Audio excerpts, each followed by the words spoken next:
Bonjour, je suis Gaël Châtelain-Berry, bienvenue sur mon podcast Happy Work, le podcast qui va vous envoyer de bonnes ondes pour aller au travail.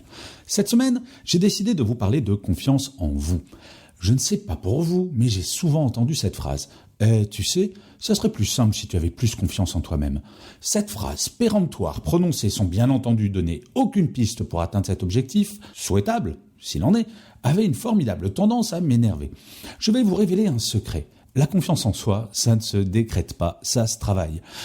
C'est dommage, mais il ne suffit pas de se réveiller un matin et de se dire « Ah tiens, ce matin, je vais avoir confiance en moi » et hop là. Enfin bref, comme beaucoup d'entre vous, en début de carrière, au siècle dernier donc, je n'avais pas toujours un niveau de confiance en moi au top. Puis, dans ma carrière, j'ai été manager et je n'ai pas eu le choix. Il a bien fallu que je travaille sur ma propre confiance si je voulais que mes équipes puissent avoir confiance en elles. Je le dis souvent, un manager, c'est exactement comme un pilote d'avion. Je ne sais pas vous, mais moi, être dans un avion où en cas de turbulence, le pilote commence à hurler « on va tous mourir », je préfère qu'il ait plus confiance en lui. Bien sûr, cela ne s'est pas fait du jour au lendemain, mais je crois, j'y suis arrivé, et cela en travaillant sur 5 points que je vais vous donner maintenant. En premier, il est fondamental d'accepter l'échec.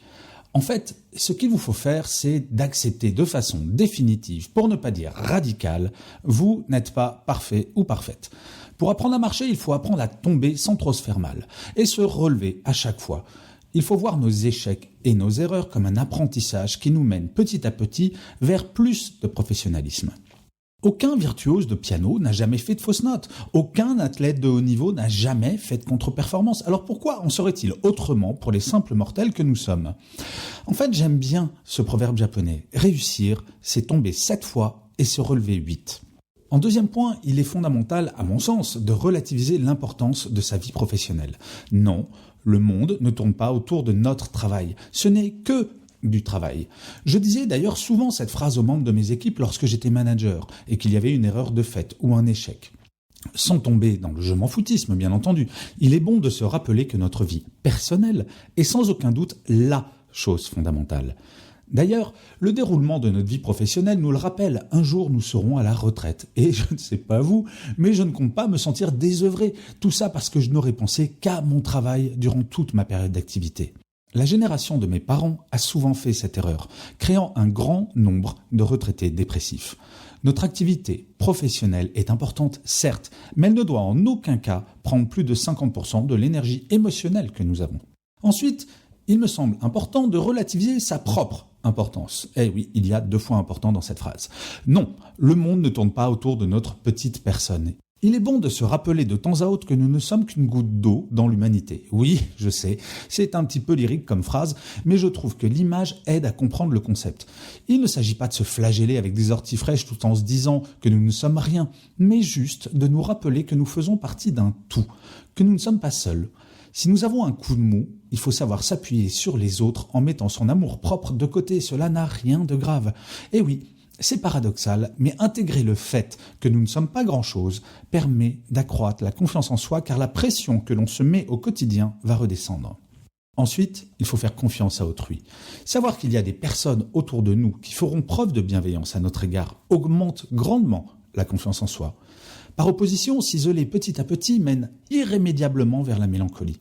Mais pour ce faire, il faut avoir confiance et savoir faire preuve de lâcher prise.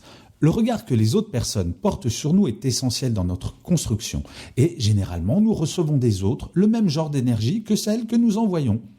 Je suis réaliste. Faire confiance à tous ses collègues de travail n'est pas évident. Nous ne vivons pas dans le monde des bisounours, je le sais bien. Et c'est pour cela qu'il est essentiel d'identifier les 3 ou 4 personnes à qui vous pourriez confier votre vie professionnelle les yeux fermés. Ce sont ces personnes qui vont vous aider à gonfler à bloc la confiance que vous aurez en vous-même. Et enfin, et c'est pas la chose la moins importante, il faut se faire des compliments. Je le dis souvent, nous ne sommes jamais mieux servis que par nous-mêmes. Le directeur artistique de Spotify disait même que si dans une journée, 100 personnes lui faisaient un compliment et que la 101e le critiquait, il ne retiendrait que cette critique.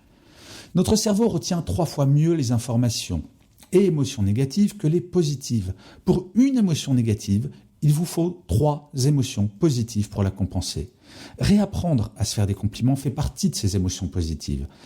Identifiez vos points forts, ce qui vous distingue, ce qui vous plaît en vous, Et de temps à autre, refaites-vous la liste en vous regardant dans le miroir, surtout dans les périodes difficiles. Et vous verrez que petit à petit, votre confiance en vous augmentera.